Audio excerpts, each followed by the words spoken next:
आपण बघत आहात AKP न्यूज मराठी. आपला आवाज आपली ताकद. सबस्क्राइब करा, शेअर करा, लाईक करा. AKP news Marathi. नाशिक जिल्ह्यातील सारोळ शिवारातील काही घर व पत्र्याच्या शेडमध्ये निष्काळजीपणे ठेवलेला जिलेटिनचा साठा नाशिक ग्रामीण पोलिसांनी सोमवार दिनांक 1 सप्टेंबर रोजी छापा टाकून जप्त केला.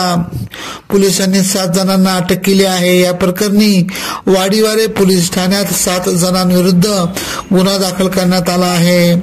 गोरख बाजीराव ढगे वय 34 राहणार सारोळ, विकास नवले, ओंकार कैलास नवले, दीपक दशरथ श्रीसागर, गौरव मोहन नवले, अमित अजमिरा व कोठावदे अशी अटक केलेल्यांची नावे आहेत. अप्पर पोलीस अधीक्षक आदित्य मिरखिलकर यांना 1 सप्टेंबर रोजी वाडीवारे पोलीस ठाणे हद्दीतील सारोळ गावाच्या शिवारात काही घरांमध्ये व पत्र्याच्या शेडमध्ये अवैधरित्या जिलेटिन अदृश्य स्फोटक पदार्थाचा साठा असल्याची माहिती मिळाली.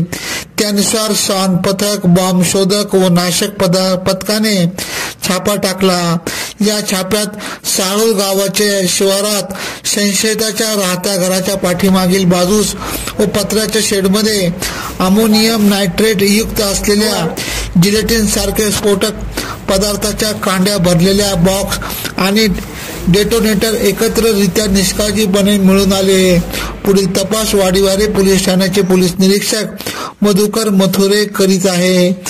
AKP न्यूज साठी ब्युरो चीफ अनवर खान पठाण, नाशिक.